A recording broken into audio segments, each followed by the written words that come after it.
अब आपको बताऊं, बड़ी बात यह है कि आखिर प्रदर्शनकारी मांग क्या कर रहे हैं, क्या क्या चाहते हैं वो जो प्रदर्शन कर रहे हैं। सबसे पहले देखिए, पहली मांग है कि जातिगत आरक्षण को हटाया जाए, इसकी जगह आरक्षण आर्थिक आधार पर दिया जाए। सरकारी सहायता, शिक्षा, कोचिंग और स्कॉलरशिप का आधार जाति के बजाय केवल आर्थिक स्थिति को बनाया जाए। मतलब आरक्षण का पैमाना जाति ना होकर आय होनी चाहिए। दूसरी मांग है, प्रदर्शनकारियों ने SC/ST एक्ट को हटाने की मांग की। यह कानून SC/ST समुदाय के लिए बनाया गया। इनके खिलाफ होने वाले अपमान, भेदभाव, हिंसा, अत्याचार रोकने का कानून है। इस केस में 6 महीने से लेकर उम्र कैद तक की सजा हो सकती है। तीसरी मांग, प्रदर्शनकारियों ने UGC के समानता के नियमों को वापस लेने की मांग की। उच्च शिक्षण संस्थानों में जातिगत भेदभाव, उत्पीड़न रोकने के लिए इसे बनाया गया। हर कॉलेज, यूनिवर्सिटी में समानता कमेटी का गठन होना था। SC/ST और OBC छात्रों के लिए एक सेल बनाया जाना था। सामान्य वर्ग के छात्रों ने इसे एकतरफा और भेदभावपूर्ण बताया। भारी विरोध के बीच मामला सुप्रीम कोर्ट पहुंचा, जहां सुप्रीम कोर्ट ने इस पर अंतरिम रोक लगा दी थी। केंद्र सरकार ने कोर्ट में कहा था कि वो इस पर विचार कर रही है। चौथी मांग, हर 10 साल में आरक्षण व्यवस्था की समीक्षा की मांग की गई। देखा जा सके कि आरक्षण का लाभ वंचितों को मिल रहा है या नहीं। आरक्षण के दायरे में क्रीमी लेयर का नियम सख्ती से लागू, सबसे पिछड़े समूहों को ही इसका फायदा मिले। जाति पर आरक्षण होने से उस जाति के संपन्न लोगों को भी फायदा उठाते हैं। आरक्षित वर्ग के संपन्न परिवारों और अधिकारियों के बच्चे भी लाभ उठाते हैं। इस पर नजर रखी जाए, हर 10 साल में समीक्षा हो। अब आइए आपको बताऊं कि आखिर देश में कितना आरक्षण है, जनरल कैटेगरी का क्या आरोप है, क्या कहते हैं वो और उनका गुस्सा किस बात को लेकर है, वो पता चलेगा इसके जरिए। केंद्र सरकार की नौकरी और उच्च शिक्षा में 59.5% आरक्षण है, यानी 59.5% आरक्षण है केंद्र सरकार की नौकरी में और उच्च शिक्षा में। OBC को मिलता है 27% रिजर्वेशन, SC को 15%, ST को 7.5% और इकोनॉमिकली वीकर सेक्शन यानी आर्थिक रूप से जो पिछड़े हैं उनको 10% आरक्षण मिलता है। कुल आरक्षण हुआ 59.5%। मतलब सामान्य वर्ग के लिए 40.5% सीटें बचती हैं। कुछ राज्यों में आरक्षण का आंकड़ा और अलग है। तमिलनाडु में 69% तक आरक्षण लागू है। सुप्रीम कोर्ट ने आरक्षण को अधिकतम 50% तक सीमा तय की है, लेकिन कई राज्यों में स्थानीय आधार पर इसे बढ़ा दिया गया है। इसको लेकर भी लोगों में नाराजगी है। सुनिए जरा क्या कह रहे हैं इस पर सियासतदान। आरक्षण एक ऐसा विषय है जिसपे किसी भी तरीके का भ्रम देश में कि एक बड़ी आबादी के भीतर संशय, आक्रोश उत्पन्न कर सकता है। ये लोग किस सोच के साथ अनशन पर बैठे हैं, सरकार के समक्ष जब ये अपनी बातों को स्पष्ट तरीके से रखेंगे तो जरूर सरकार इनके साथ संवाद कर अपने पक्ष रखने का काम। हर जाति को भी आरक्षण मिलता है, तो इसलिए आरक्षण खत्म करने के लिए अधिकार नहीं है। ये सबका संवैधानिक अधिकार है और ऐसी मांग करने वाले लोग राष्ट्रद्रोही लोग हैं। ऐसे ऊपर इनके ऊपर एक्शन होनी चाहिए। हमारे पास संविधान में नाम है। कुछ लोग दाल रोटी के लिए काम कर रहे हैं, दूसरे का पैसा लेके हमारे गरीबी का उपहास उड़ा रहे हैं। हमारे लोग भूमिहीन है, गरीब है, उनको रुपया देके उल्टा पुल्टा बोलवा रहा है। तो ये भाजपा को इस पे निर्णय लेना चाहिए। जब भी किसी भी देश का, समाज का जवान गुस्से में आता है, नौजवान गुस्से में आता है, तो उस देश में फिर बदलाव आता है।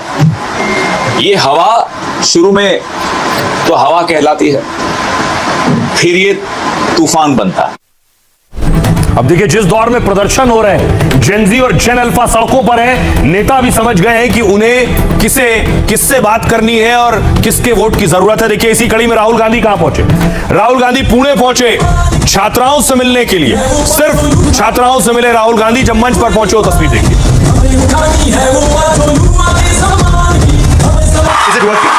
Wonderful welcome in Pune.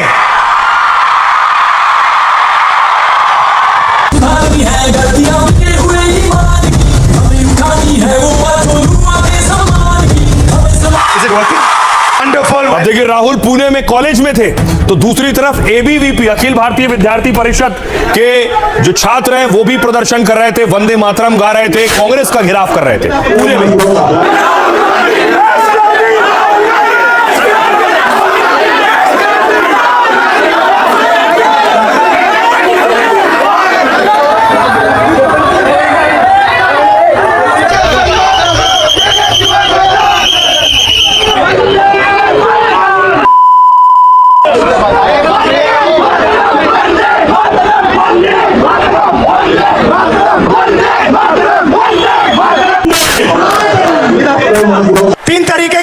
Sorry, एक तो डायरेक्ट है कि 70 crore journeys are there.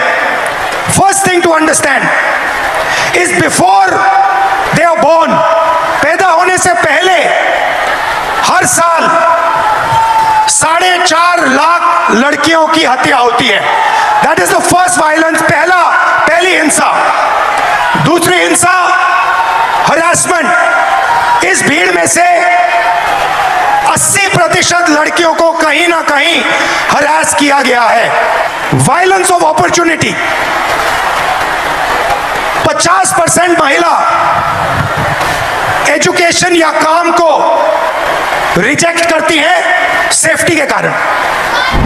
UP में जिस प्रकार से कांग्रेसियों ने हंगामा किया, एक कैंपस में धावा बोला, जिस प्रकार से छात्रों को पीटा, मुझे ऐसा लगता है कि ये इवेंट की ही सोची समझी साजिश थी. जिस प्रकार से किसी पिक्चर को हिट करना है तो कंट्रोवर्सी निर्माण करो, उस प्रकार से सोच समझकर ये कंट्रोवर्सी उन्होंने तैयार की है. मुझे ऐसा लगता है ये छात्रों की खोज नहीं है, ये राहुल गांधी का रीलॉन्च है. राहुल गांधी एक जुबान भी देश और दुनिया में बढ़ते हुए भारत की तारीफ नहीं की, केवल भ्रम फैलाना और भ्रम फैला करके लोगों को देश के प्रति भड़काना. एक बात साफ है कि सभी नेता इस कोशिश में हैं कि युवा उनके साथ जुड़े. इसी कड़ी में देखिए प्रधानमंत्री नरेंद्र मोदी आज बीजेपी हेडक्वार्टर पहुंचे. बीजेपी हेडक्वार्टर पहुंचने के पीछे मकसद उस नई टीम से मिलना था जो नई टीम नितिन नवीन की है, जिसमें कई नेताओं को जोड़ा गया. उसमें स्मृति ईरानी और वसुंधरा राजे सिंधिया भी शामिल. उस टीम से मिलने पीएम मोदी पहुंचे.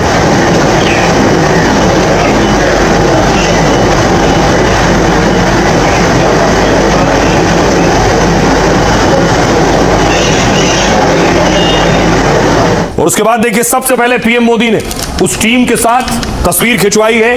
ये वो पूरी टीम है, नितिन नवीन की टीम कहिए, बीजेपी की टीम कहिए. अब इस टीम पर ही बड़ी जिम्मेदारी है बीजेपी को आगे बढ़ाने की. इस टीम के साथ मीटिंग में प्रधानमंत्री नरेंद्र मोदी ने संबोधित भी किया. पीएम ने क्लास भी ली नई टीम की कि कैसे काम करना है, कैसे आगे बढ़ना है, युवाओं को खुद के साथ कैसे जोड़ना है.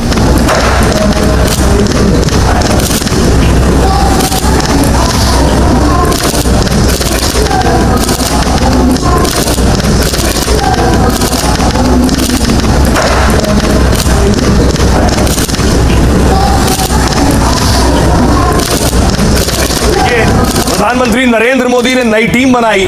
अब नई टीम से क्या कुछ कहा है पीएम मोदी ने, नई टीम को कैसे काम करना है देखिए.